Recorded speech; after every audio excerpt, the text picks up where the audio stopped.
to the KDFL Dynasty Football Podcast. It's the Dynasty Football Podcast with the league to follow along with. I'm Brett Steele, and joining me this week, the Zenful, Matt Smith. How's it going, everyone? How's it going? Now, Detroit is not here this week, but spoiler alert, we may be hearing from him later. We'll see. The man is taking in the regular season very hard, as you'll find out later on in this episode. But first things first, Matt, NFL that was in week 14. We start off on Thursday night. There's not much to talk about this game with the Patriots and the Steelers. But my main thing I want to know from you is, do you think the Patriots still move on from Zappy, right? He's looked okay. He's looked better. But if they're in a position to get a Drake May or something like that, they're still going to move 100%. There's no way Zappy or Mac Jones are starting next year for the Patriots. Okay. And my other question in this vein here, we shared the rumors in the Discord about Fields' services next year, and the three teams that I've seen mentioned are the Falcons, the Raiders, and the Steelers. Do you see the Steelers actually pursuing Justin Fields over Pickett? I don't think so. I mean, I think Pickett sucks, but I mean, what is Pickett's record? Like, I mean, they've been absolutely terrible without him. They weren't very good with him either, but he's been winning. He has been winning, but I don't know what all that tells you. I just don't see them trading away. I don't see them trading for Fields. They seem to keep players forever. Yeah, because I remember him coming out. That was my initial. I mean, you're talking to a man who once discussed in some serious notion trading Dak for Kenny Pickett, because I cherish that position of being the QB for the Steelers, that they don't move on from him. That did not happen, obviously. But I see we could talk about Fields, but we'll talk about Fields later on. But yeah, I don't really buy the Steelers as a landing spot for him if the Bears were to move on. But do you have anything else? I mean, Zeke is going to be a viable option just from a pure volume play. He's going to be a viable option through the end of the fantasy football playoffs. So if you have him, that's something to look out for. He looked good, and I didn't realize he's still only 28. I thought he was a little bit older. I thought he was near 30, actually 30. That's still pretty old for a running back, but then CMC's what, 26, 27?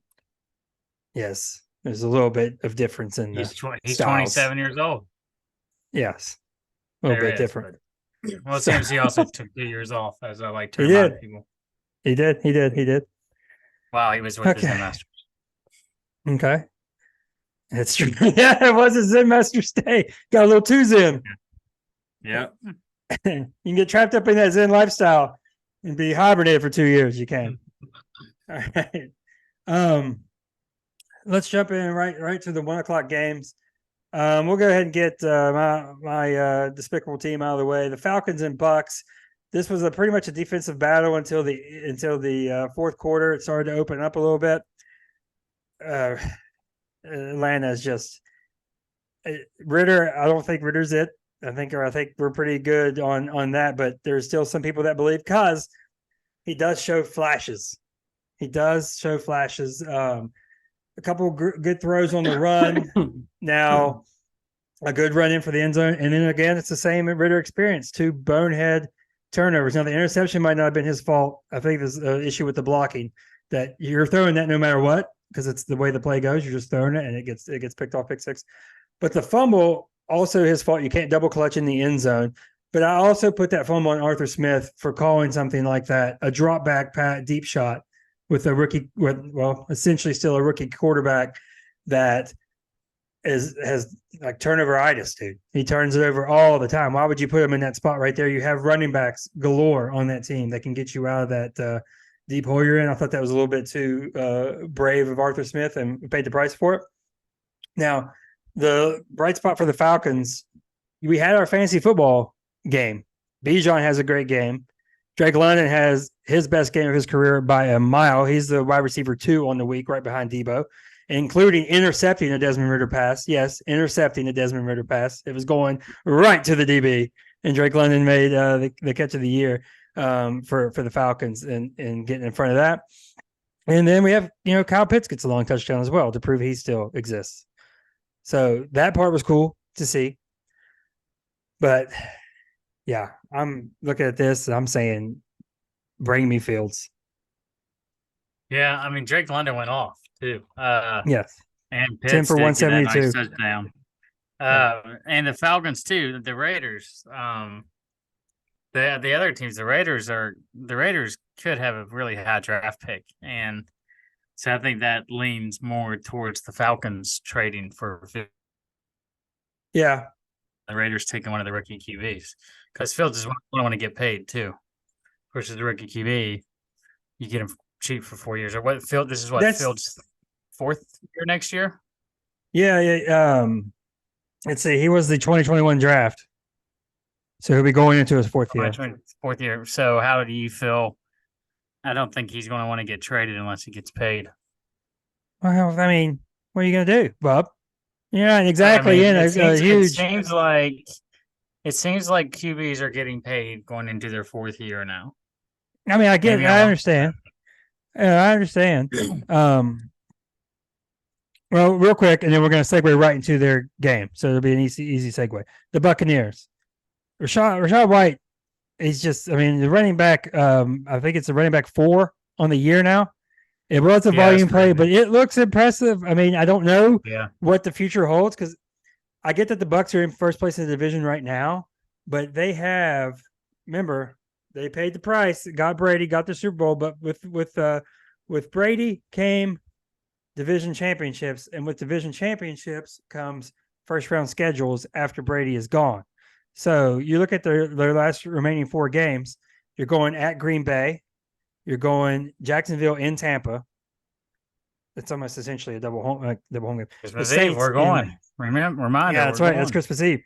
And then the other one is the only first place game that they're paying the price for is that Jags game. But then you have the Saints coming to Tampa, and then they end with the Panthers. So the Bucs have the toughest remaining schedule. It's hard for me to see them make it through that in pretty good shape. But so I still think this division is between the Falcons and Saints. The Bucs are definitely a team to watch, though, because they have the weapons on the outside. Baker is fine. Baker can run that offense just fine. The defense can be a little suspect at times and is pretty banged up. So, yeah, I'm not concerned about the Bucs, though. I know they beat them, but besides Mike Evans, Mr. Consistency. The Falcons played so sloppy and bad that they had this would have been a stolen game for us to have won this game at the end. It would have been a stolen game. Now, sorry, I had to get the Bucs stuff out of the way so we didn't come back to it too much later, but let's go to the Bears and Lions. Now, Fields is getting hyped up. He had a good game. I think he was a QB4 on the week. Yeah, it might have been Desmond. Hold on. You don't want to talk about the other NFC South matchup first? I'm going to. I got an order here. We're segueing right into Fields. We're segueing right into Fields. All right, go to Fields. Fields was the quarterback 3 on the week. Now, he's going to get some hype. He's going to get some love, and I'm trying to temper it a little bit because this was the Detroit Lions defense. And he is still the QB 9. He missed some games. He missed a decent amount of games, but he's still the QB 19 on the season. He's a better fantasy QB than a real QB, but he is most certainly. But when I see that seed to DJ Moore on that 4th down when the defense jumped, I see stuff like that. I'm like, oh, boy, that's something right there. The Bears were what? Where did they start out? They started out terrible, right? Mm-hmm. 0-1, 0-2, 0-3, 0-4, 1-4. They were 1-5. And now what are they? 5-8. 5-8. It's a lot more of it is on the defensive end that they've come around. I mean, they held this Lions team to 13 points. What is Fields' fantasy value right now in Dynasty? Nah, We can do it. We haven't done it yet with anybody. We can go to the board. We can see what we can get for him coming off a hot win as well. Or a hot performance. He just got traded this year in our league too, right? He did. That was Jalen Hyatt, a first. And Austin Eckler. Yeah. Oh, yeah. Austin That little tidbit. Yeah. Forgot about him. He's been a certified bum this year. Okay. So this is gross. This is not great. Number 1, Jonathan Taylor. I'm keeping Fields. All right. A 2025. Yeah. I mean, both of them could have only a couple years left. Fields is ranked 14th in QBs right now for Dynasty. Yeah. Jonathan Taylor. They both could only have a couple years left. Who'd you say? Jonathan Taylor and Fields could both only have a couple years left of relevancy. It is possible. Yeah, they could. And if they both only have a couple of years, I'm taking John. Yeah. I think I'm taking Jonathan Taylor. All right. A 2025 early first. Whew. It depends on where your team's at, but early first, I don't know, have a clue with the 2025. Although all these guys we keep talking about in 2024 could be 25 first-round picks when they get $20 million in nil money to stay. It's true. Yeah. In college. So we could have the crappiest 2024 draft ever. Eventually, the NIL is going to affect the draft in a big way. And it's coming sooner rather than later. Marvin Harrison and Caleb. If you're Caleb, you could just chill out. You could chill out in California, or you could go to Chicago. The one thing I did read about that is it delays that second contract by one more year, though. And that's the big payday. But I mean, still $20 million next year, and then your next year NFL contract, $20 to $30 million. You're sitting pretty well to not ever even get a second contract in the NFL. Right. Okay. So what would you keep Fields or what would you do? If it's my current team right now, I'm taking the 2025 first. If I'm contending right now, say you have Lawrence and Baker. I have to keep Fields. Okay. Give me the 2025 first. If I have 2 QBs that I can start. Well, what if it's like Lawrence and Baker though? First. You can start them both. You don't know where Baker will be. He'll be at the Bucs next year. You think he's locked into Tampa? Him on the Bucs? I think he has for another year. It's Baker. Okay. All right. You're just hating on him. I'm not hating on him. It's Baker. They've been decent for. They have been good. He's fine. Yeah, he is. That's why I think he'll be back next year. Okay. All right. Jordan Love. How about that? Yeah, that's fun.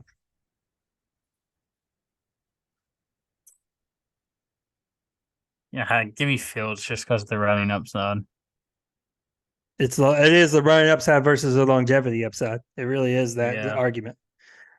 I would say in that situation, if your other QB is like an Anthony Richardson or somewhere high risk, you could maybe go Love instead. Yeah, but it depends. And if your QB is the opposite of that, what's a Burrow or something like that? Somebody that that was a bad example, but a Lawrence, somebody that's more dependable for consistent numbers, then you might go the Fields route. Last one, Tank Dell. You love yourself some Tank Dell. I don't do it. The computer does it. I'm keeping Fields. I don't think I've chosen Tank Dell in any of these weeks that we've talked about. And he gets brought up every week. And I've never chosen him. I think I would go Tank Dell. I don't know. You just don't know where Fields is going to be. I don't think you make that trade. Probably not. If he does end up in Atlanta, there's no exactly. The options are limitless. You got Tank Dell out of them. I mean, why are you just spurred to take down? He's a great season, phenomenal season. He's dead. And the Broke his thing is, leg. he gets tied to CJ Stroud. That's the thing. He's injured though. So every receiver in the league can't get tied to CJ Stroud. They all can. There's plenty of room. Okay. As far as the Lions go, golf is a big concern on the road outdoors. It's back again. We thought we solved that whole he can't play on the road outdoors, and it's back. Too bad the Packers lost on Monday night. What is the NFC North standings? I think it's still they healthy. keep losing.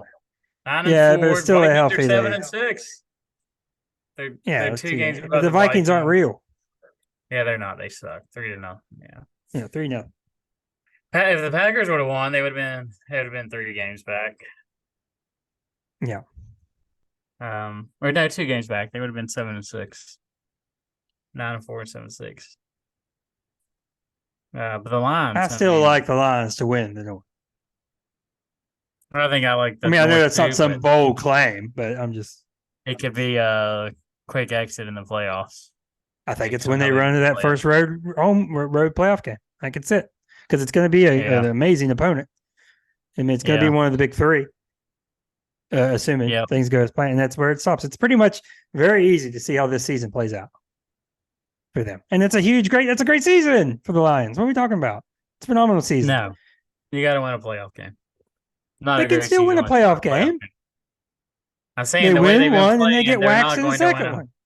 The way they've been playing, they're going to get bounced first round of the playoffs. No, they're going to get like the Rams at home. The Rams want to make it. Yeah, they could. I'm just throwing out a team. They get the Seahawks at home, the Rams at home. It could be the Saints or the Falcons at home. The Rams are the same. A lot of 6 and 7 teams. Yeah, let's go. Let's real quick. Let's go to your Saints and Panthers. What do you have for me on this god awful game? What did you want to talk about this game for? The Saints were terrible the first few quarters. Defense played great, but the defense played great against that formidable Panthers defense or offense. Panthers are terrible. Carr and the offense was awful the first couple quarters. Fourth quarter, they bounced back. They did score 3 times in the red zone, 3 touchdowns in the red zone. They got the defensive touchdown. I mean, they won 28-6.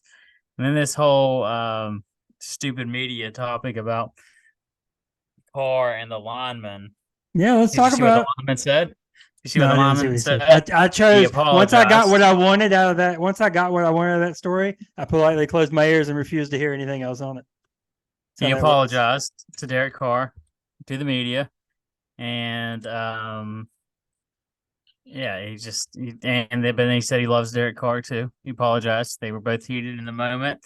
And also, I want you to know this whole podcast is just us looking at the bill of your hat right now. It's basically like your eyes are censored. Did a little bit of stats. And the Saints are 28th. The Saints are 28th offensive line ranked. They are atrocious. And if they don't fix that line at all, the Saints will get killed in the playoffs if they make the playoffs.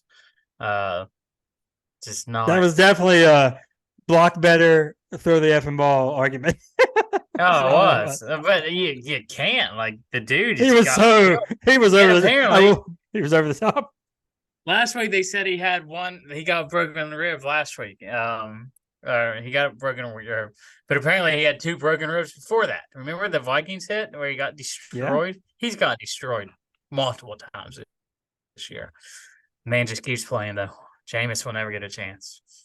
The best, I will say that video was funny with as a Falcons fan, that video was fun. The funniest part was just Jameis walking up. Of course, he walks on camera and view and just like looking at the line, like, whoa, man, whoa, and getting Carr back. God, Jameis. This guy's had a second career and will never need. He'll have a great second half of his career and never have to throw another ball.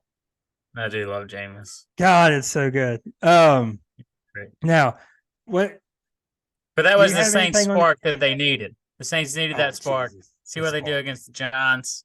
Beat the Giants 7-7. Yeah, you beat the Giants. They're winning. The Giants are playing well. The Giants won Monday night. So one thing that's not being talked about, and this happened last year. Well, The South was talked bad about last year, and it's deserved. Like, I'm not going to go on some thing here, but the South was bad last year at the top. It's bad this year at the top. Like last year, it was 3, 7, and 10 teams and 1, 9, and 18. The people were not considering the fact that they were just waiting for that team to win the South, host the Cowboys or the Eagles, get waxed, and then end the season. All of the teams are 6 and 7, and that is one spot back of a playoff spot. Like theoretically, there could even be 3 teams from the South make the daggone playoffs. Like that sounds outrageous, but it's possible. There can easily be 2 teams from the South make the playoffs. Like I feel like that part has gotten kind of written off. Like because this division's bad, it means not 2 teams can't make it. I mean, they definitely can. Looking at the 6 and 7 seed. Yeah, and the NFC right is now, 2 very clear, defined tiers. Yeah, they do. Cowboys, Eagles, 49ers, and then everybody else. Well, then there's the Lions randomly. I guess not clearly defined. The Lions are just kind of there, but Lions are 9-4. Yeah. So a lot of 6 and 7 teams, though. Yeah, I mean it's still wide, and again, the Falcons and Saints, even though they can't seem to take advantage of it, have the weaker schedules out there. But I'm worried. I'm gonna be honest. I'm worried in Atlanta. These last 4 games, the Colts, Browns, or Colts, Bears, Panthers. This is not the order at all. The Saints. It's not. By the way, not terrible. By the way, the Falcons are 0-4 on CBS and 4-1 on Fox, and then like something else. I can't remember what the other record is on what channel, but yeah, just a little thing to look out of. So we're definitely going to lose to the Bears and beat the Colts and Saints. So it's going to happen. Okay. Let's see what else we have. Colts and Bengals. Jake Browning continues to do his thing. The Colts just get shellacked. Michael Pittman continues this very consistent flow of just solid fantasy production. Him and Mike Evans, I feel like, are the 2 that have just been missed. I mean, Evans wasn't good this last week, but just consistent, boring fantasy production. Is Joe Burrow a system quarterback? No, it's. I mean, the Bengals are looking good. QB5 on the week, Jake Browning. System QB. I will tell you this: if you are to dip it to the KDFL, if you are the Dobermans, that's pretty clutch. If you lose Joe Burrow and the backup can actually perform and put some points up. Is Chase Brown a rookie? No, can't be. What year is he? I I don't remember hearing his name ever. I know he's not a rookie. He's 27, so unless he went the Brandon Weeden route. Definitely a rookie. He was undrafted, right? Yeah, undrafted. As an undrafted free agent in 2019 with the Minnesota Vikings. He's been playing pretty well. Yeah. So I don't have much from the Colts besides, the consistency of Mr. Pittman. Now, do you want to talk about your Jags and Browns? Not your Browns, but your Jags against the Browns? Well, I mean, it's amazing how close that score was, and the Jags almost could have won that game. But Trevor Lawrence had some ugly interceptions in that game. Ugly picks. And the defense is crap. The defense has been straight crap the past few weeks. So if they don't turn it around, it won't matter. See how they do this week. I'm drawing a blank on who it even is. The Ravens tonight. Sunday night Ravens game. Yeah. Yeah, if that defense plays like that, the Ravens will kill them. But they seem to play, I don't know. The past few weeks, the Ravens will destroy them if that defense plays the same way. You want to say, like, should Lawrence have played, but the alternative would have been just as ugly.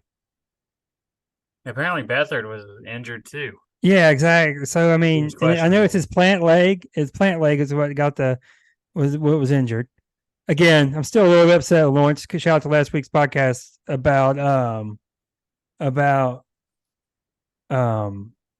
throwing the helmet on the field. You got to be done for the season, bro. I'm sorry, but so he comes back and he plays. Yeah. I will say this. We talked about Right. it later in the week. His press conferences are the coolest press conferences in the world. Yeah. He is very laid back. I couldn't imagine this guy's a New York Jet. I think New York may have already swallowed him up and That spit would him have out. been terrible. Yeah, it'd been awful. Jacksonville. I mean, just that SEC love down there. I mean, I just feel like it fit so well. He's gonna get paid too. He's gonna get paid Yeah. big this year. Yeah. You know Future what deal the would be interesting north of question is. 50. I don't mean to do this. I hate when I do this, but the interesting question of these 5th-year options, Kyle Pitts, and does he push to try to get a wide receiver tag? Wait, Whoa, is he whoa, in whoa, his pal. 4th year right now? You want to see him what? Is he in his 4th year? Yeah, it's all that right now? draft. Yeah, it's Lawrence, Fields, Wilson, Mack. All right, it's Lawrence's 30. Is it 4th year? It's 2021. Just 4th year. This next year will be his 4th year. Yeah. Yeah, you go. And then so they start doing the talk. No, I think QBs are getting good QBs are getting paid to begin their 4th year.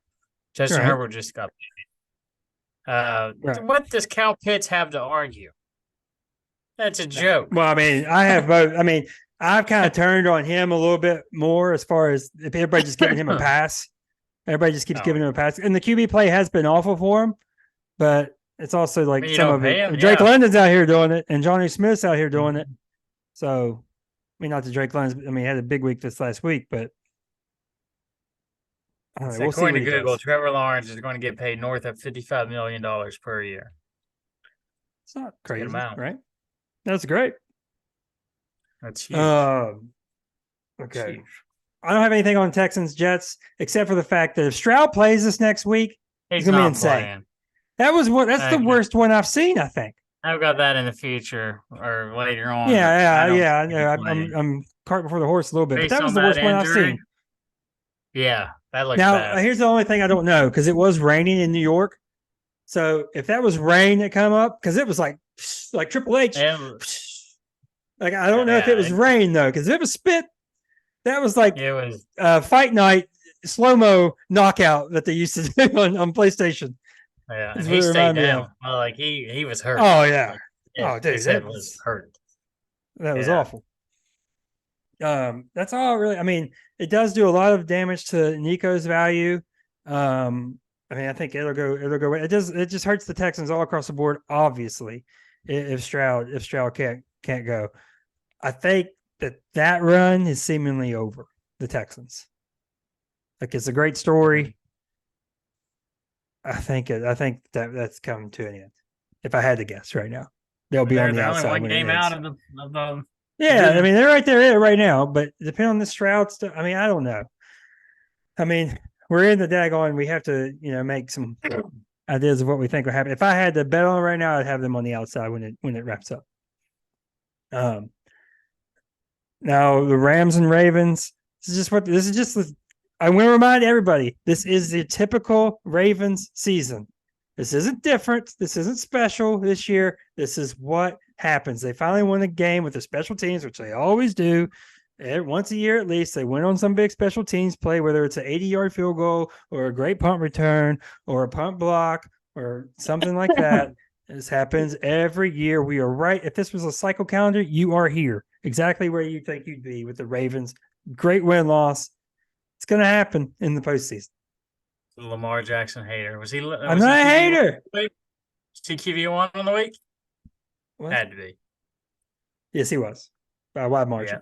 Yeah. Beast. Yep. Beast. 7 points. But for QB2. QB5 on the year now for any dumbass out there keeping track of top 9 players on teams. That was absurd. They should maybe do an update this week because it has changed. Fact check your people. That's all I can say. 4. Just fact check your people. Just fact check your people. Sometimes they just hit the gas. Spewing out hate on a Saturday morning or Sunday morning, whatever. Now I will say this, and it was they talked about it on Off the Cuff as well. The Rams are a scary team. I would want no part of playing them. They have the head coach. They have the veteran QB. Yes. I'm so mad and put the future in. They're 1 win away from the future I wanted to put in on the win total. 7. That was it. Yeah, it was 6.5. People wrote them off because they're awful last season, but it was injury. Do you want to talk about Vikings Raiders? Does this matter? No, just Aiden O'Connell will not be there. I'm rooting for draft order number 7 Jaden right Daniels. now. Yes, there he is. Hasn't that's as we called it. The Heisman We winner. did. The only ones to say this, I'm sure. We're the only Yeah, ones we definitely were. to predict such a thing. No, but I mean they could really be top four draft, and then that's a lot easier to trade up, I feel like, for any QB that they want. And Antonio Pierce will not be the QB or will not be the coach next year. Now you're not wanting to give that first for Fields, right? No, not 4th Okay. overall. I didn't think so. Well, I just said the first. I don't think it's going to be 4, but I mean it could be. But well, and it's not like I mean, unless Adams stays there and Jacobs comes back, if you do bring Fields in, I would agree with you on that. You have to have those and the pieces still there. defense has been good. Yeah, although Adams looks like the most miserable man in the world right now. Well, think how much everything changed on him. I mean, you got the money. Like, chill out. You got to win for quite a while. Now you went for the money, the second contract that not a lot of people would have offered somebody his age. So it's like, come on now. What do you want? The cake and eating it too now is what we're. I mean, like Hopkins knew what he was doing when he goes to to Tennessee. Like, true. Yeah. But yeah, 3-0. Like, my God. And it was off their bye week. I don't understand how teams do this off their bye week. Hey, you got the defense ready? Hey, I got the defense. Offense took 2 weeks off, I guess. I would like to, because this is the best thing ever on Sundays with 4 games. You do the YouTube multi-view, have all 4 up if it's not one of your teams playing, which you might have been more focused on the actual game. But so that means I watched way more of this game than I should have been medically allowed to do. I watched the whole thing. That on the big screen and Red Zone on the other TV. All right. Seahawks and Niners. Broken record with the Niners right now. It's I don't even think it's Eagles and injuries anymore. I think it's just injuries. For what? As far as the threat to the Niners, they used to have the nice little tagline, Eagles and injuries. I think it's just injuries now. I don't know, though. I want to see the Cowboys play them again. Now, I do too. I would agree with that because the NFL changes so much from week to week, and getting another look at a team, it is hard to beat, teams back to back. Yeah. 2 times. Didn't McCarthy get a lot of hate last year? I don't understand him. Look, he looks stupid. That's why he gets hate. He looks like a stupid human being. He looks stupid. It could be because he's fat. He's not. He just looks dumb. I know. I agree. He's Sean Payton. It's the same career. It's the same career. And Sean Payton it's a great career. Sean Payton is some offensive genius, and McCarthy's viewed as an idiot. There are a lot of people.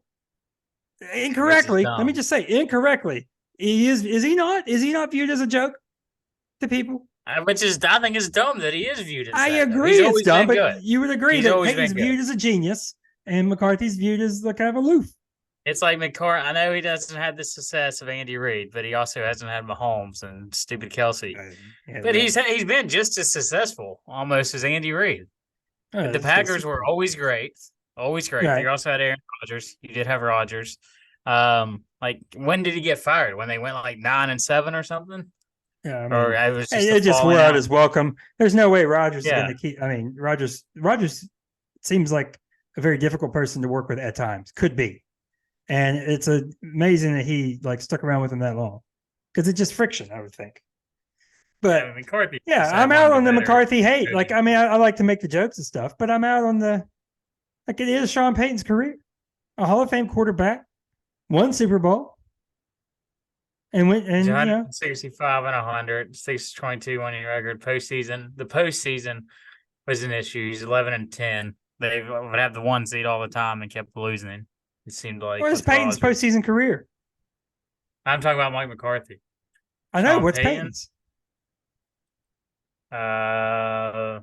Oh, come on. Why would it break it down for me on McCarthy, but now I got to click on something for Payton?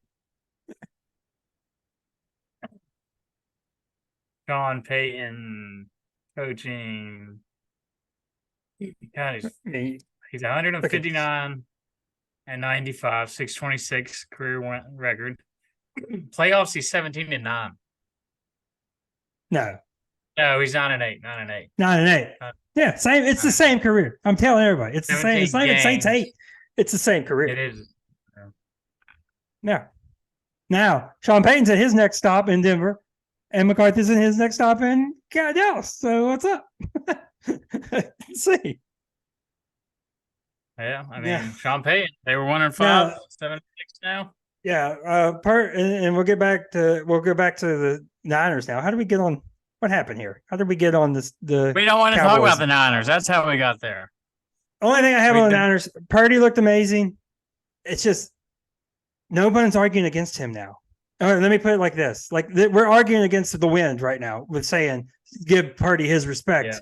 Yeah. Like the only people I can think of that are arguing against him are fans of other Super Bowl contending teams. That's it.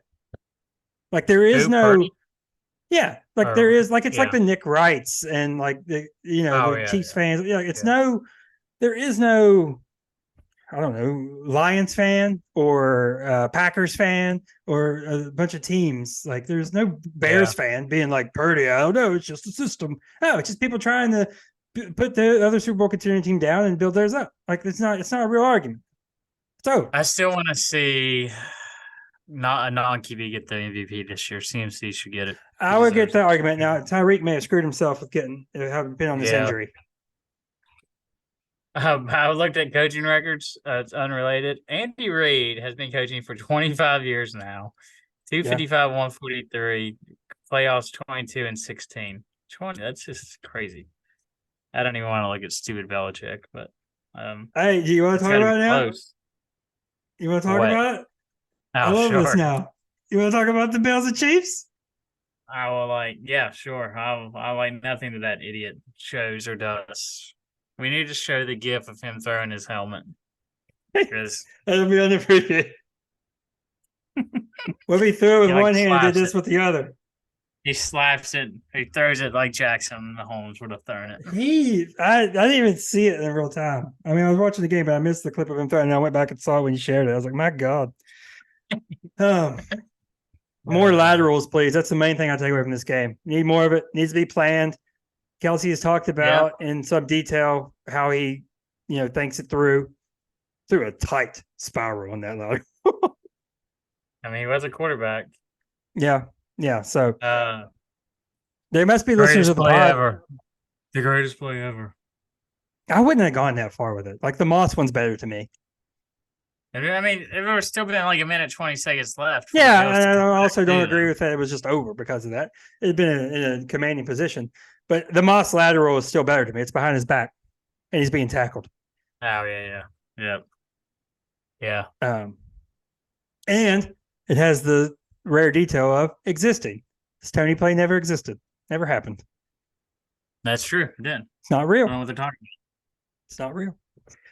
It was cool to see. It's cool to see him be frustrated. Like you just are like the whininess just came. It's like he let the curtain fall for a second and let his true let his true self out. Like, I mean, again, the Chiefs have gotten talking to Josh Allen. Talking to Josh Allen. What do you want Allen to do right there? Shut the hell up. Oh, you suck. What do you want him to do? Baby. McAfee talked about it a lot, but the 2 pats on the chest, and then we're out. Yeah, buddy. Okay. Which they've all came out, like Andy Reid came out and stood down a little bit, said they need to coach Tony. I think it's weird. I mean, I get it. It might be hard to know where to line up. I think it's weird that the refs would even tell you that you are offsides before you are. I think it's weird that you can even check with them. I do see them checking with refs a decent all the time. Maybe I noticed it more in middle school football too, though. No, they do. But they check all the time. But he was clearly, it was not close at all. But there's the Commanders play earlier in the season where he checked. I think it was McLaurin, right? He checked, and he said good. He still called it. So I'm like, what are you supposed to do? But then ESPN, the articles on ESPN, like back and shut the hell up. They call it a proper penalty. Make articles. I think about it. it's a mistake. If he was offsides a lot of the game, I think it's a mistake not to call the previous ones. I think that's where the disdain is for it. But I mean, whatever. The Bills or the Chiefs are still. I mean, they're in control of what. I mean, the AFC West. Only the Broncos are just a game back now. Yep. It's hard to see. That's hard to see, right? I don't know. I mean, heck. I just want to be able to say the Chiefs are pretty much in control of what they got going on. Okay. And the Broncos are like the hottest team in the league, really, record-wise. Yeah. I mean, you want to talk Broncos and Chargers? I mean, the Chargers season's done. Staley's dead man walking. Yeah, Herbert's done for the year. Herbert. Oh, he's on IR. Yeah, it's the same finger. Same no, finger I think injury? It's another. I think it's a different one. No, the other finger. This is index, and the other finger was very comically his middle finger because it had that humongous bandage on it that looked like a cartoon. Yeah, absolutely incredible. I don't have much from that game besides we lose Herbert. Eagles and Cowboys. Eagles. I would say if you're going to slump, right now is the time to get these out of the way and get back in, like get ready for the postseason run. But that is a pretty substantial loss to the Eagles. You were frozen. No, you got to just talk like because I was doing it. I was talking like I was vamping through it. Whatever. You're good. We're not cutting.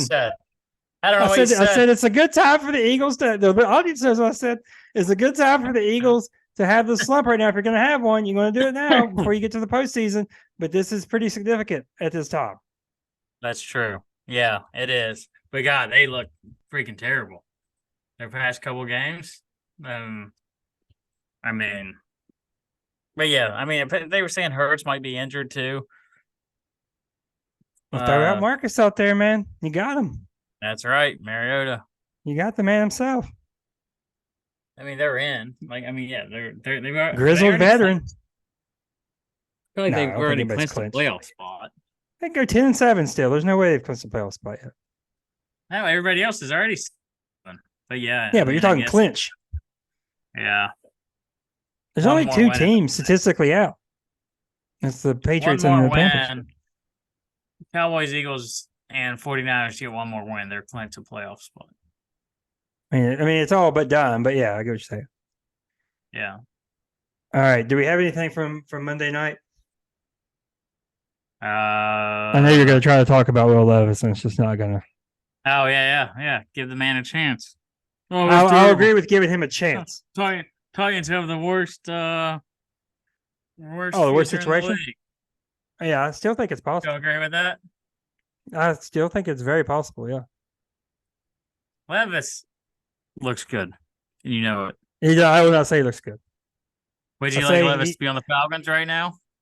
No. Yeah, you would take Ritter over Levis. No, I don't like. Whoa. A non-endorsement of Levis is not an endorsement of Ritter. Let's calm down. Yeah. So Levis on the Falcons, you would take it right now. You would. The guy's a freak athlete. I think he can be all right. What an endorsement! I think he could be all right. Yeah. I think he can be good. I do think he can be good. I would take Fields over Levis. Does that make more sense? I think that's just been. Is that obvious? It's been stereotypical. They might be the same exact player right now. You know what I'm doing?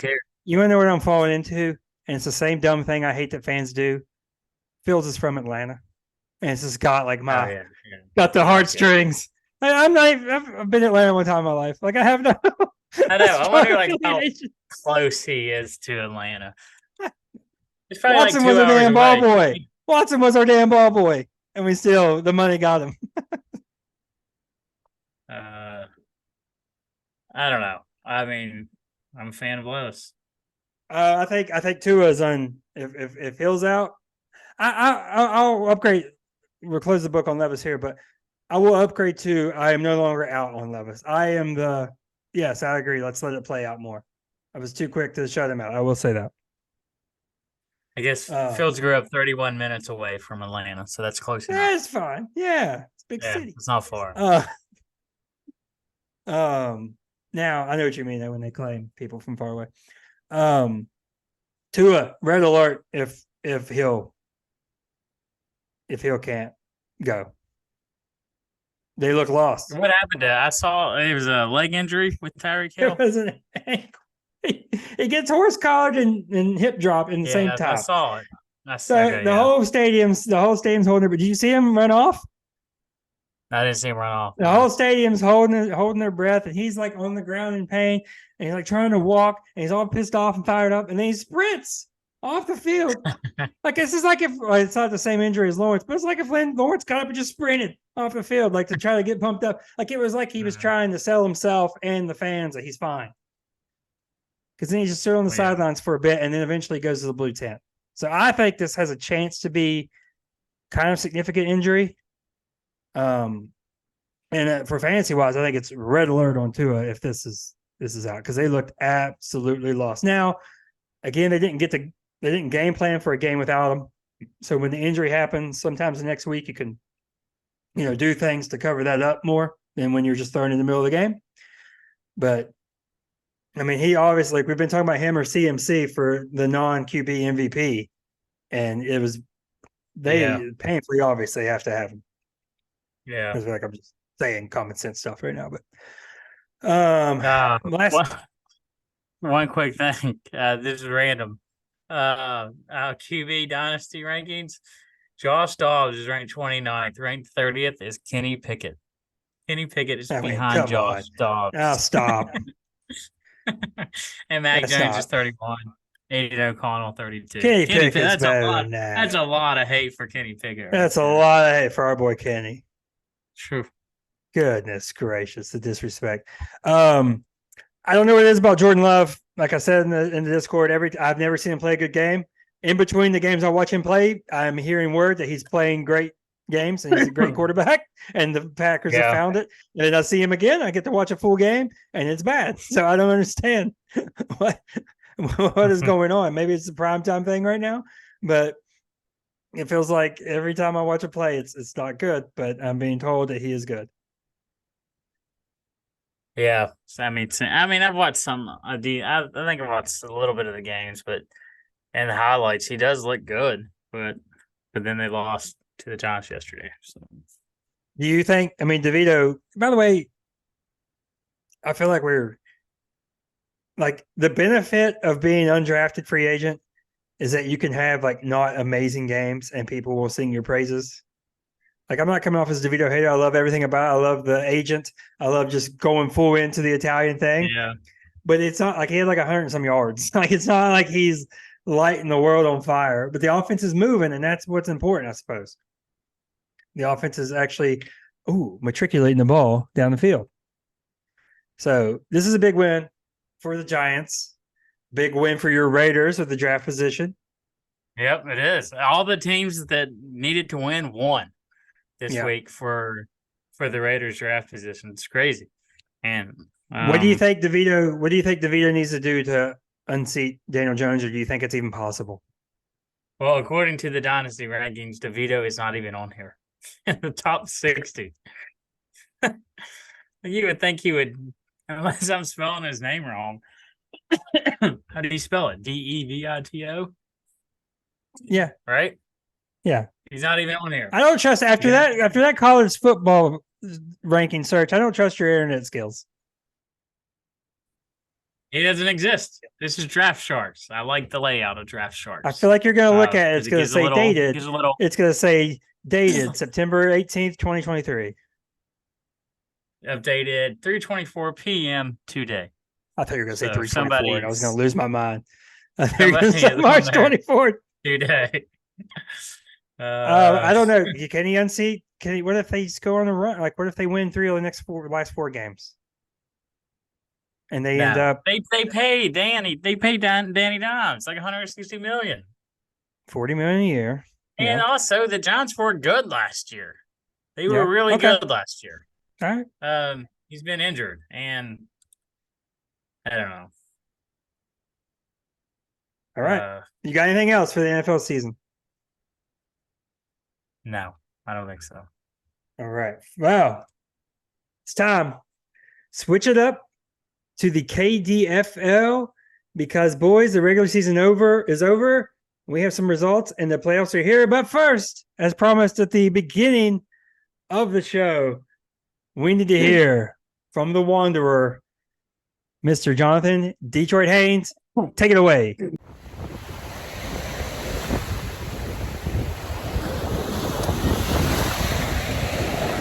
Emergency press conference here. Yo, yo, yo. Jonathan Detroit Haynes coming to you live in Hawaii.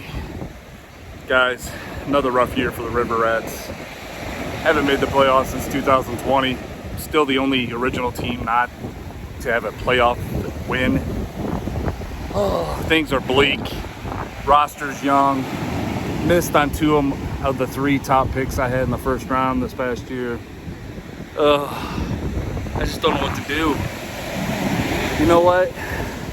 Guys, I think it's time to do something out of the box. What could that be? Let's be a little progressive in the KDFL. I think it's time. I'm a man enough to admit that I need help. I need help. Obviously, I can't draft right. Can't do anything right. So, what I'm gonna do is I have decided to hire a president of operations, a consultant. That's right, you heard me, a first in KDFL history. Superfan Keith has signed the dotted line. That's right, he's coming to the league. You know what else that means? We finally got some diversity in this league. Who would have thought me would be the first one to bring some actual diversity in this league? Pathetic, guys. I think I deserve an extra draft pick for this. Yeah, that's right, hiring some minorities. It helps. So, with that, I want to thank Keith for agreeing to come on, help out the River Rats, make some smart decisions, talk me out of bad decisions. So, that's right. We're coming for you guys. There might even be a name change. We don't know yet. Anything's possible. So, with that said, I just want to say, guys, it's rough being out here right now, but I'll be back soon and ready to dominate the league. All right. So there you go. You have it from the man himself. Detroit from Hawaii is calling in some help. Superfan Keith has joined the league in an auxiliary consultant role to help get the River Rats out of this mess that they have been in since the inception of the league. Matt, what do you think about this move? It's much needed for the River Rats as they have fallen apart, drafting guys like Damian Pierce last year, trading up for guys like Damian Pierce. So, and this year, who did they take? The great Quentin Johnson and Bryce Young. Don't forget they had 2 top 6 picks. And Bryce Young. Bryce Young might still have a chance. Bryce Young, I'm not completely out. I guess I can't even think is Johnson or Johnston. I can't even think of it. He's a bum. With a T. He's a bum. But he got like 90 yards on Sunday night, right? So yes. Just because these guys don't start out dominating doesn't mean it's over. No, I'm not completely out of it yet. No. Yeah. But no, I think it's definitely needed. Just new league member Keith Reed reach out, or not Keith Reed, Jesus. Shalongar. Yeah. Make sure to get a good cut of that contract when you win the league. There you go. But it's good. Bringing some more eyeballs. So what we're going to do here now is we are going to go for a recap and then talk a little bit about each playoff team and where they're at, and then go right into the round 1 playoff predictions. So, Matt, without further ado, take it away and give us your beginning with the Evil Empires and Gamblers. Start us off with your Week 14 review. All right, we start off with the pointless game of the week. Blackout. Nobody watched it. Wasn't on TV at all. The Evil Empire traveling to the Cross Vegas Gamblers. Absolutely meaningless. The Evil Empire had already won the division. But Evil Empire versus Gamblers, they ended up in a much closer game than people expected. Some are questioning if the Evil Empire will win a game in the playoffs this year. But they were led by Cooper Kupp with 25 points coming back to life. Saquon Barkley had a big performance with 23 points. And the old man himself, Austin Eckler, coming out with 23 points. Wow, the Cross Vegas Gamblers got a huge game from David Njoku with 29 points. DJ Moore continues to dominate with 27 points. And the amazing Desmond Ritter getting 25 points for the Gamblers. Gamblers put up 226 points.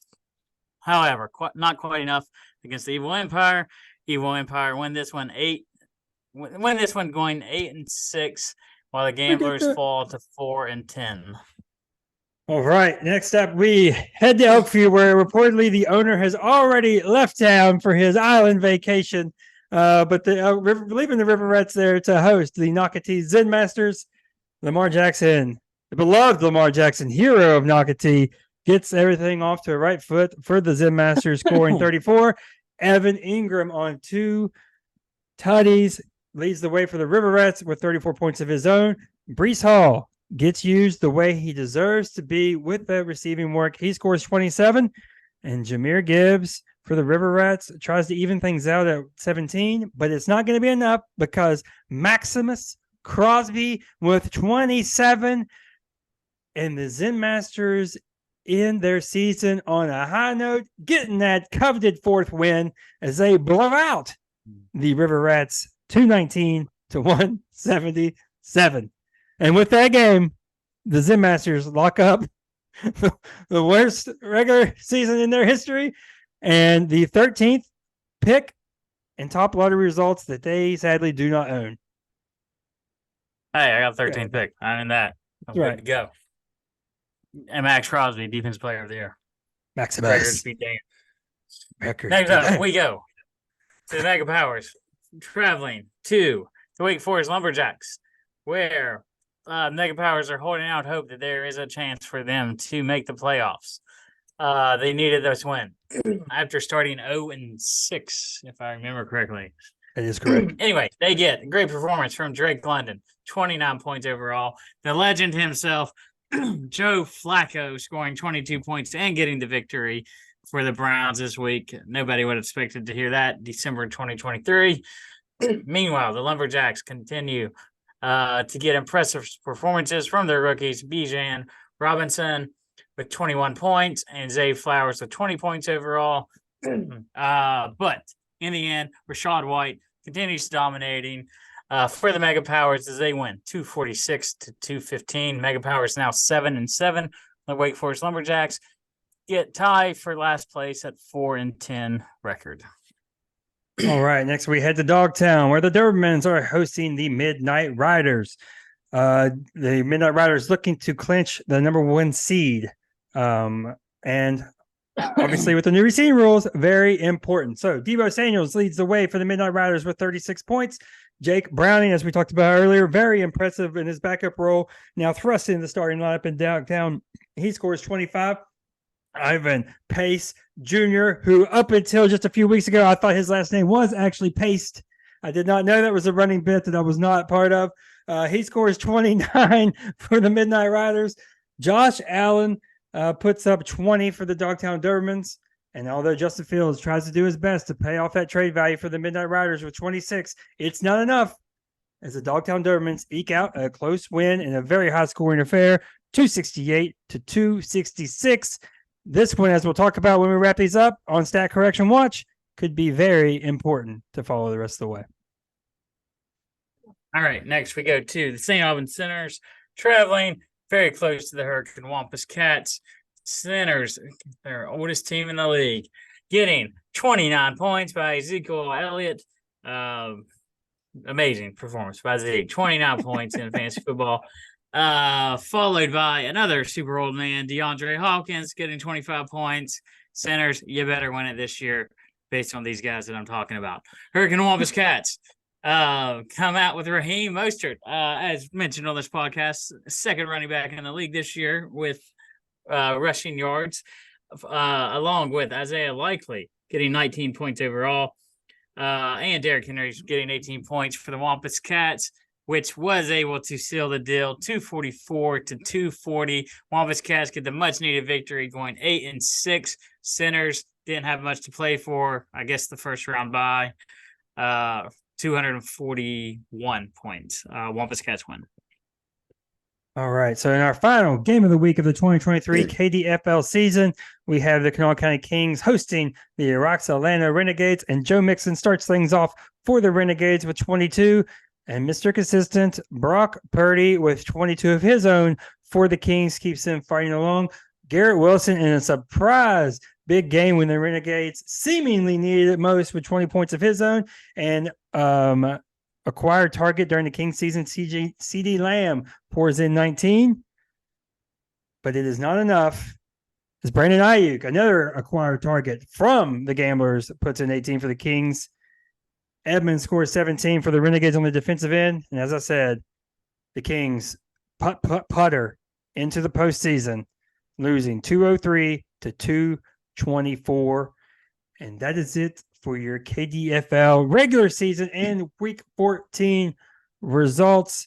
Now let's throw our picks up on the big board here for the final time of the regular season. You can see Detroit and Matt both went 5-1.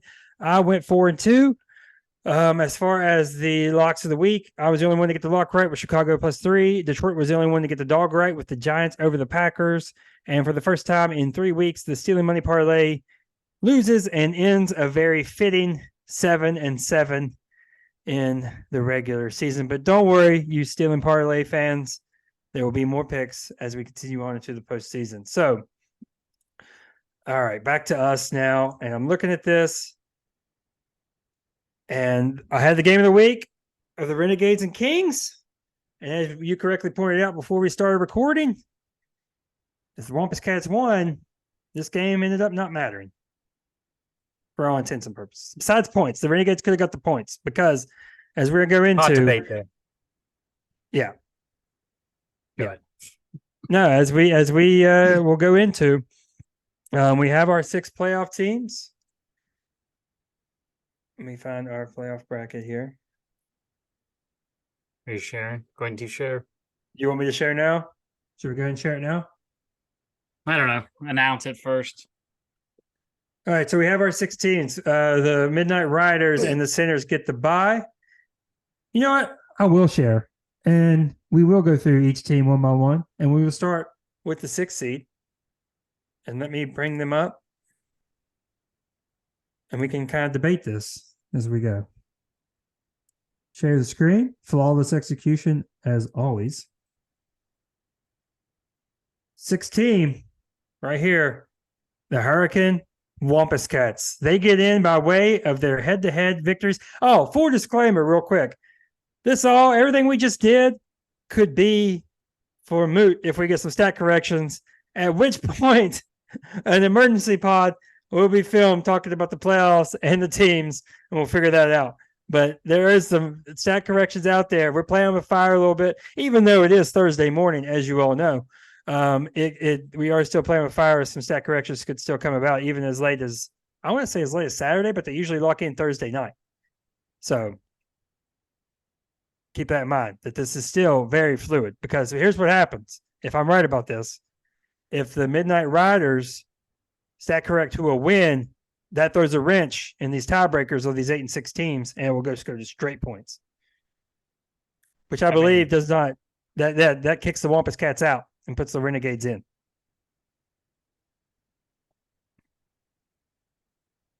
That's the clearest path I could see for the Renegades getting in still.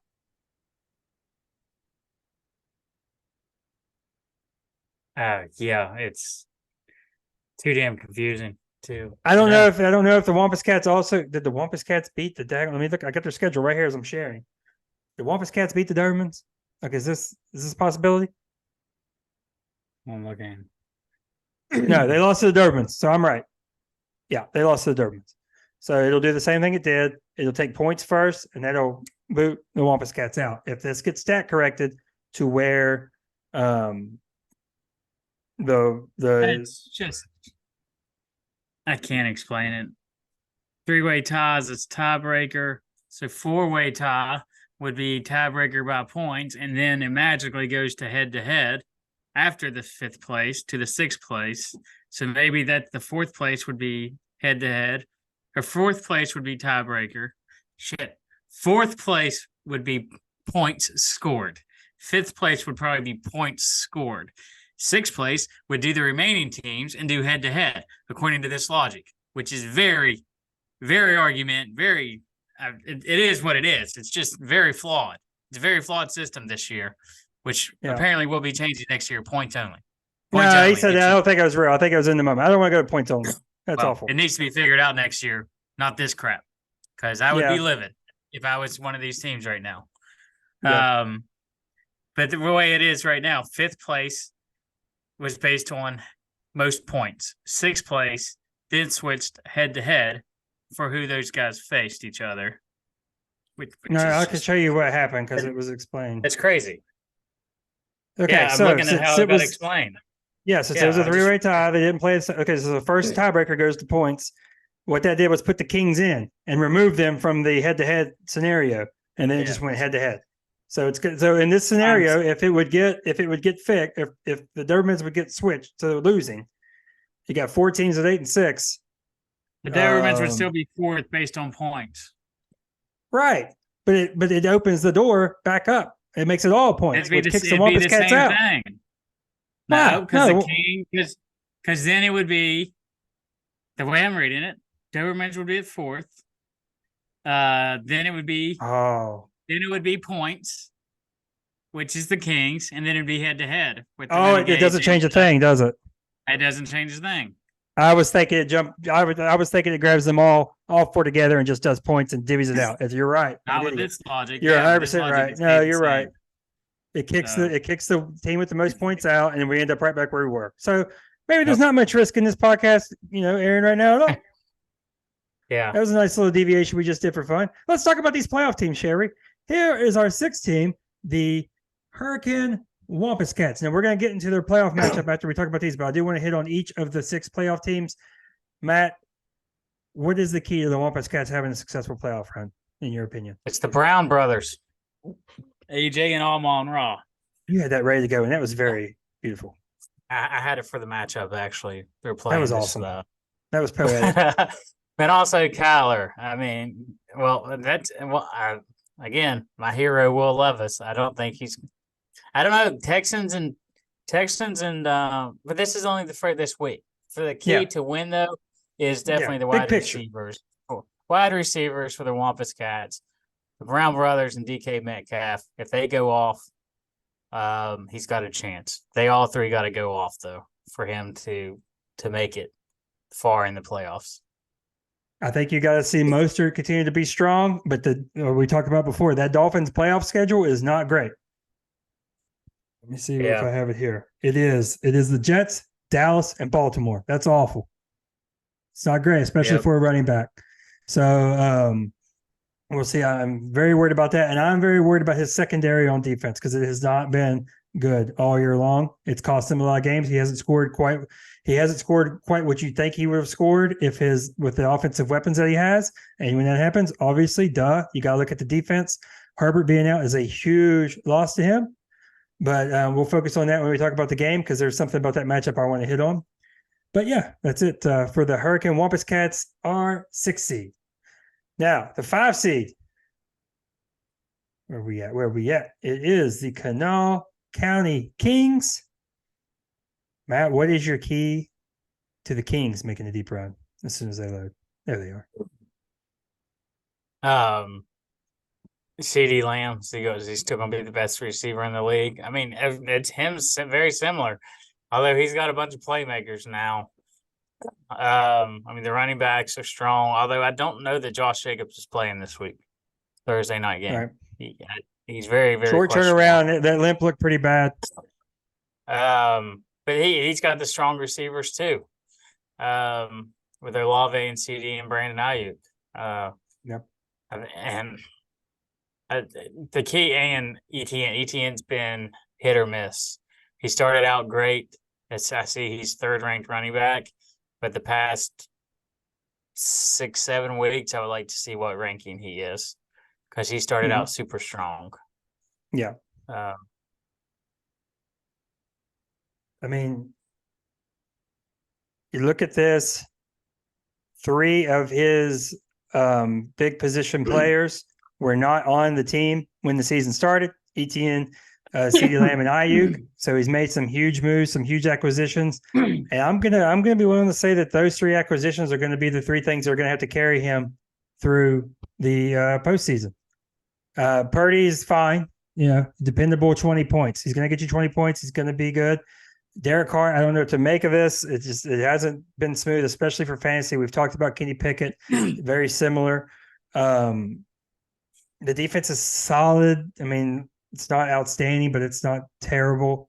So, I'm looking at those 3 acquisitions and seeing if that's good enough to carry. I mean, you paid for him, so you obviously would like to see him pay off. Now, the 4th seed, we have those pesky dog town Dobermans right here. It seems like a pretty obvious glaring thing that needs to happen for him, Matt. See if you hit on it. Take it away. Now we see CMC dominating, continuing to play his MVP performance. Yep. And I would say Josh Allen's got to play big too, but that's his key. Yeah, Was I missing anything? I need to see. No, I mean, my only thing was Jake Browning. Like, keep it up. Don't goose me. Don't hold me up like an 8-point game. Yeah. Give me at least 15, 15, 16, somewhere in there consistently. Like to be around the 20s. Obviously, McCaffrey, that this team is going to go as McCaffrey goes, as Pittman goes, like we've talked about. Josh Allen, those are the 3 big hitters. The defense has come on strong. That used to be his Achilles heel was defense. It's come on strong, so I don't look at that to be a big issue. I mean, the Dogtown's been knocking on the door for quite a while, quite the last few years. I mean, I believe that this is going to be his time to make a big push. Now, next up, the 3 seed. Who would have thought? An 8-6, nearly 7-7, but they do stay north of 500. The defending champ, South Hills Evil Empire. Take it away, Matt. What's their key to success? Just a quick question. I really don't know the answer to this. Is if you win the division, your top 3 seeds always? Yes. It's always been like that? Yes. Okay. Well, we've only had 3 divisions. I mean, we've only done this. I mean, so 14th game out of the 3 divisions. Oh, did it? Yeah. I didn't know that. Because then you make the schedule work. I mean, the whole key to his is, are these guys going to be healthy? Justin Jefferson, CJ Stroud. If he's healthy, I still think he's winning it all. Although his team has not been that good this year. But there's been a lot of injuries. Yeah, he started off. I don't see people beating him. Do you want to say it one more time what the key to his success is? Depth. Depth. He's got to have the depth coming through. He can't go shallow on us now. Not while the playoffs are coming up. We want to see the health of CJ Stroud. He did game the CJ Stroud and Justin Jefferson. That move, trading for Justin Jefferson, getting rid of Patrick Mahomes, putting all the trust in CJ Stroud. That move is the move that has to pay off for them to go. Some would say bold. It is bold, but especially after the hindsight of Stroud's head bouncing off the field. But that's going to be it. That's going to be the key to putting them through and getting a, would it be like a 4th championship in 5 years? Absolutely insane. All right. Next, the 2 seed for now, we think. The St. Albans Sinners, Matt's most hated team all year long. No respect ever given to the Sinners. They find themselves at 9-5 with the 2 seed and the bye. I don't see how it changes. Either way, he's a 2 seed no matter what, right? If the Midnight Riders would win. Oh, yeah, because they lost. The Wampus Cats came back. Sorry. Yeah, you're correct. Okay. You're correct. That's my bad. All right. This team. Look at this team. You look at it with such disgust. Mr. Consistency, Mike Evans. He's ranked 9th. I mean, look, though, I guess the defense is. The defense is phenomenal. Rank. This is what the gamblers used to do. Yeah, based on the position ranks, you got the defense right there. Yeah, defense is his key. I'll say that. There you go. Yeah, that's fine. Yeah. I mean, if I have to look at something else just for the sake of having something else to say, that running back core of Zeke could matter now. He really could matter. Tony Pollard has stepped it up as of late. Again, we talked about he didn't have the season that we all thought he'd have. And Keaton Mitchell, he didn't get to work last week, but he has shown flashes of being something special. And then this old trio of wide receivers now with Evans, Hopkins, and Diggs. Like you went on the defensive end, I think you're 100% right. But this offensive end just has to stay in it for a little bit longer. 2 more games really for the center's sake is all they need out of this old, decrepit, damn near dead core of a team. The center. Great season, centers. Does he listen to this podcast? Yes, he does. He is the only one I send the audio Spotify version to every week. He's never commented on my hate, my weekly hate of this team. All right. And now our 1 seed. Where we at? The Marmette Midnight Riders. This is the Buffalo Bills of the KDFL. Keep sniffing championships. Keep coming up a little bit short. Matt, what is your key for the Midnight Riders to take it home? I mean, it's obvious always with him with his deep wide receivers. Although Keenan Allen, I mean, who's he got? Who's that QB? A guy I never heard of that was playing on Sunday. What was his name? He had a weird last name. You know his name, Easton Stick. Oh, Stick. I don't know him. Why do I know him? He's been out there before. No, he's not. It's the receivers though. Debo, Keenan, Tyreek Hill, Devontae Adams. Doesn't he have or he had another one. He had Jefferson. So yeah. He had someone on the bench, right? I thought he had a wide receiver on the bench. Rashee Rice on the bench is interesting. Could be potentially. Najee Harris on the bench right now. Yeah, I don't know why I didn't think about this, but the 2 QBs he's starting, they were not on his team at the beginning of the year. They came from one team. They were on the Evil Empire. Thunder was involved, but look, here's the deal. I would say it right now. When I'm looking at this team, it's Kyron Williams and Ty Chandler. Those wide receivers should do their thing. Kyron Williams and Ty Chandler. Ty Chandler could be an excellent pickup with Madison banged up, especially if you shell him for 3 weeks.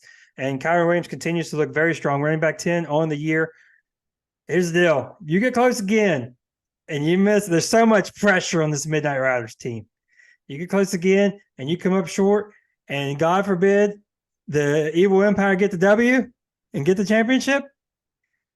I mean, this is Ricky Bobby, is it not? This is Ricky Bobby and Kyle Orton, or whatever his name is. What is his name in the movie? John C. Reilly's character name. I don't know. Kyle Orton, is it? Isn't it Kyle Orton? But this is what you're looking at. Cal Naughton Jr. Cal Naughton Jr. Yeah, I was doing Norton. Yeah, that's what happens. Like, why can't I win one? Why can't maybe you slingshot me once? Wouldn't that be cool? Maybe I get a championship. So I mean, that's what we're looking at here. With my beloved Renegades currently on the outside looking in, this Midnight Riders team is going to be the sentimental favorite. But we do still have the one Dunbar representative of the Kanawha County Kings in there. So outside of the Dunbar allegiance and the faction, got to stay loyal to the club first. Outside of that, I find myself heavily rooting for this Midnight Riders team to finally get over the hump and get the W and the title, the elusive title. All right. Are we ready to go right into the picks? Ready. All right. Let's see. First up. But we have a tournament in the KDFL, so the people don't stop playing. And it has a not a prestigious title. It is the Golden Deuce tournament for the teams that were not very good during the regular season that come up short of the playoffs. But the prize at the end of this horribly named tournament is very important. Pick 25, the highest pick it's ever been for winning the consolation bracket. 2 teams will be on bye, and that is currently my Mega Powers and my Roxanne Renegades. Now, let me go a real rant real quick about my Mega Powers. You all want me to trade away my team. For what? Because I started 0-6. You want me to trade away my team for what? For 2% more in the lottery? You want me to give up the leading MVP betting candidate right now? No, it's not going to happen. Because I want this bye. Because I want to win. I want to be the first person to win the Golden Deuce tournament and have a championship. And that is what this is all about. 0-6, make a trade. No, finishes as the hottest team in the league, 7-1 over the last 8, ends at 7-7, has the most mega power season ever. I was pre-ranked season at 8. I end at 8. Go 500. It's just the most mega power predicted season of all time. And with that, we earned a bye in this tournament along with the Roxanne Renegades. So what that means is first up in our playoff bracket, we have the 4-10 Lumberjacks going to Cross Vegas to take on the 4-10 Gamblers. I have Detroit's picks here. He's going Lumberjacks. Matt, what say you as this loads up here for us? There we are. Lumberjacks all year long has been about the rookies, Bijan, Achan, Puka, Zay, and Laporta. Amazing draft class. Will they continue to play great for this matchup? The Gamblers, DJ Moore is going to have another monster game. Desmond Ritter had 25 points last week. Can he keep that going against the sorry Panthers? He absolutely cannot. Panthers are terrible, though. But projections hold up. Lumberjacks won this one pretty easily. Look, I gave up on the Gamblers many weeks ago. They gave me a little scare that maybe the Evil Empire might finish at 7-7 and we'd have the same record just so I could have a little bit of pride. But doesn't matter. I'm never picking this team this season, and this will be the last time we even have to pick a Gamblers game because they're going out, hitting the slots early, get them out of here. Pathetic season, pathetic trades made, just absolutely abysmal. Get them out. Lumberjacks win. Next, we have a rematch, a Week 14 rematch, correct? Yes. Yes. This always happens in the NFL too. It's very funny. The Zen Masters going to Elkview to take on the River Rats. Detroit in the true cowardly fashion that he is, as he's in Hawaii, probably wearing cargo shorts on the beach. He's of course is gonna go with the Zen Masters to get the win because why not? Why wouldn't he just predict the end of his own season? Matt, take it away. Big matchup this week that I'm looking for. Lamar versus Trevor under the lights in Duval. Hopefully for this prestigious tournament that we are in, the game will be a shootout. Brees Hall had a huge game last week. Can he keep it up against the Dolphins?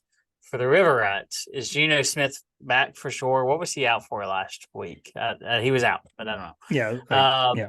And if he is back, he's going against the angry Eagles defense. The Eagles are going to be wanting to make a statement this game. Evan Ingram has had 2 great weeks back to back. Can he keep that going for them? Doesn't matter. Zen Masters moving on to the next round in the beautiful Golden Deuce. And going for my second one, by the way. I have won one of these tournaments. I'm going to win another one. Trying to. And look at this. I want to. If it wasn't Easton Stick, I'd care way more about what Quentin Johnson's doing. He snuck right inside that top 85 wide receiver ranking. That's what you want to see. Top 85, like the best are. I want to see Lamar and Lawrence. I mean, this is the backbone of the Zen Masters. I want to see they're playing against each other on Sunday night. I want to see if they can produce a shootout and produce the majority of the Zen Masters points. I think they will. I think the Zen Masters will win and move on to the next round, which would mean the sad end of us predicting River Rat games. Now, let's move on to our actual KDFL Championship tournament. We'll start with the 4 and the 5 seed division rivals, the Kings and the Dobermans. The Kings, surprisingly, sweep the season series on the Dobermans. So this would be going for their 3rd win in a row. Detroit has gone with the Dobermans in this one. Matt, what say you? Are we sold on the reseeding? The Golden Deuce is reseeding based on my Excel spreadsheet. Yes, everything's reseeding. Yes. 100%.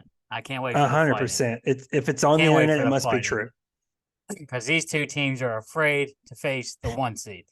So we shall see what happens. Whoever wins this, if the Wampus Cats have to win, yeah. No, the Wampus Cats would have to win. Yeah, that's true. That's true. Yeah. Okay.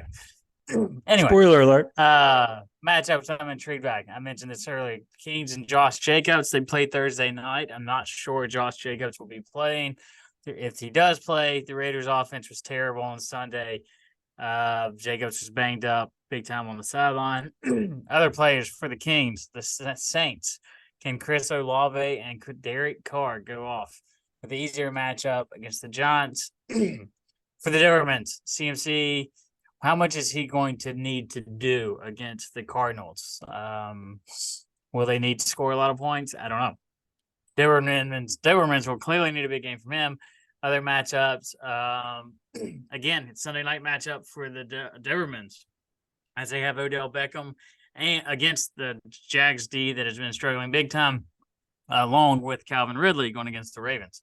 So that could be Sunday night could be big for this matchup based on those two. But it won't matter. Kings are going to win. Give me the Kings. I've been picking them nonstop, and I will pick them again.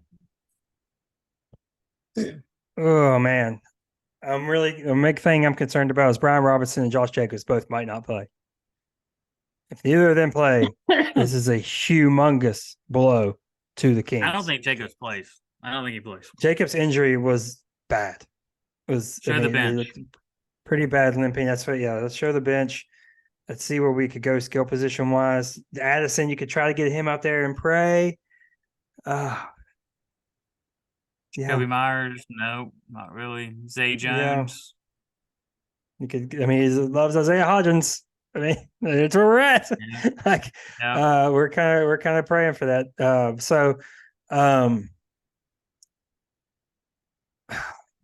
Looking at this, I do not like a lot of the Dobermans matchups either. I think that if this hits this total, it has a total of exactly 500, which is kind of crazy, 500.7, as it is right now. This game will come nowhere near that total. I think this will be an ugly game, and I think you're looking at the 220s as a cap for both teams, possibly 225, somewhere in that range. Because of that, you know what? I gotta stay loyal. It's the faction. We're going with the Kings. We're staying with the Dunbarians to try to bring this title back to the City of Gardens. Give me the Kings. All right, and our final one here. Very interesting matchup. It is the Evil Empire and the Wampus Cats. Now, the thing I wanted to say earlier, both these teams had to be thinking their lucky stars that this is the team they drew in the first round. I think both teams are excited that this is the team that they got to play in the first round because of this is me assuming Stroud's out. This is me assuming Stroud's out. If he's not out, it's whoa, that's a problem. But go ahead and take it away. Detroit went Evil Empire. Go ahead and take it away, Matt. Yeah, I'm not so sure Wampus Cats would have chosen the Evil Empire if they got to pick who their opponent was going to be. But I'm assuming no Jefferson. I'm assuming no Stroud is when I say that. That's what I have. First off, is Stroud and Jefferson playing this week. Both of them are projected points. From what I've read or heard, Justin Jefferson sounds like he will be playing. I don't see that way. I don't see CJ Stroud playing. I mean, that just looked awful. But if he doesn't play, he's got Kittle. Who else does he have? Thielen. He could go Gabe Davis. It is Gabe Davis's turn. Look at this breakdown of these games. It is Gabe Davis's turn to go off. Look at this. This is insane. Bad game, good game, bad game, decent game, bad game, good game, bad game. It's time. Terrible for fantasy purposes. Yeah, but if you go by that rhythm, it's time for a big one. Anyway, okay. For the Evil Empire, is Hurts going to bounce back against the suspect Seahawks team? And what will a full game of Jefferson be like? Because he barely played last week. I do think Travis Kelce is going to dominate against the sorry ass Patriots. Wampus Cats, can Kyler produce against the 49ers? He's definitely going to need that. I mentioned earlier the Brown brothers, Amon-Ra and AJ, they have to have huge games for the Wampus Cats to have a chance to knock out the defending two-time champion. It's not going to be enough. Give me the Evil Empire. Wampus Cats made their first playoff appearance last year for the first time. They've been in this league since 2018. They did not win a playoff game. Could it be a repeat again where they make it to the playoffs but then get bounced? I'm looking at this, and I do agree that you're right about Jefferson. When I originally thought that, I thought if there's no Jefferson, if there's no Stroud, this is when you want to play the Evil Empire. I mean, they're not going to get, in theory, much more banged up than this. And you got to go through the chant to get the title. So might as well get them when they're a little bit beat up. But I'm looking at these matchups. I don't like Saquon against New Orleans. I know DeVito's done a lot for him to make him better. Kyler against the Niners, that seems like it has disaster written all over it for Kyler, except for the prospect of some garbage time, run around, throw it up if it does get ugly. Like, I think you're going to be looking at 8 points from Kyler going into like the fourth quarter, and then maybe he gets you 25 because it goes like that. Like, I do think it could be that type of game. I want to see if likely we have a lot of focus on this game, the Jags and Ravens on Sunday night. A lot of focus on this game from a fantasy perspective. If Isaiah Likely can back it up with a second big game, the Hurricane Wildcats could be in decent shape. I just don't think it's going to be enough overall. I'm not going to bet against the Evil Empire now that we're in the playoffs. So let me get the Evil Empire getting the victory. So we disagree with me and you have the exact same picks. We disagree with Detroit only on the Dobermans and Kings. So as far as locks of the week go, Detroit is taking the Lions at -5. That's surely a good omen for them against Denver. And he is taking, we've talked about this game so much, he is taking, as I learned to stop sharing here and go back to us, he is taking the Jags to outright beat the Ravens in Jacksonville. Matt, that's it, buddy. Our playoffs are here. Yep. It's time. Go ahead and give me a little sign off. And what's your lock of the week and upset? Lock of the week: Chargers +3 against the Raiders. This game might be another 3-0 victory on Thursday night. So, if anything, you will push on that bet. Upset of the week: I'm doing the opposite of Detroit. The Broncos +4.5 against the Lions. I don't really have a Zen quote this week. Good luck to all of you in the playoffs. I'll be cheering for each of you from the sidelines. Godspeed. Which means you're cheering for no one as you cheer for everybody. All right. I'm cheering for them all. I'm cheering for everybody. Happily. Kevin Nash, With my- longest yard. With my NFL I just want hat everybody to have a good time. I just want everybody to play well. Yes. All right. Nobody get upset. All right. Reseeding, who cares? Just a game. It's not even a game. It's a fake game about a game. Okay. That's for my lock of the week. I don't know how the Commanders cover the 6.5 against the Rams, but I'm going to take them because it doesn't make any sense. And I'm going to take the Giants with DeVito to somehow upset the Saints in New Orleans. Really wish that game was in New York, but it's not. And for the stealing money parlay, give me the Bucks. They've been a hot figure in the stealing money parlay. They seem to keep things close. Give me the Bucks +13.5. Give me the Broncos +14.5 against Detroit because that defense can't stop anybody. And give me Kansas City money line against the Patriots. Bundle that all up, -127. So follow the podcast on X and Twitter at KDFL Podcast. Again, if you want to follow along with the league and watch the first round of the playoffs unfold, the link to the league viewing is in the YouTube description. And don't forget to like and subscribe. So for the Zenful Matt Smith, for Jonathan Detroit Haynes, I'm Brett Steele, and we will see you here for round 2 of the playoffs. God, I hope we don't have to do an emergency podcast so no stat correction screws us. But that is it. Again, see you here next week on the KDFL Dynasty Football Podcast.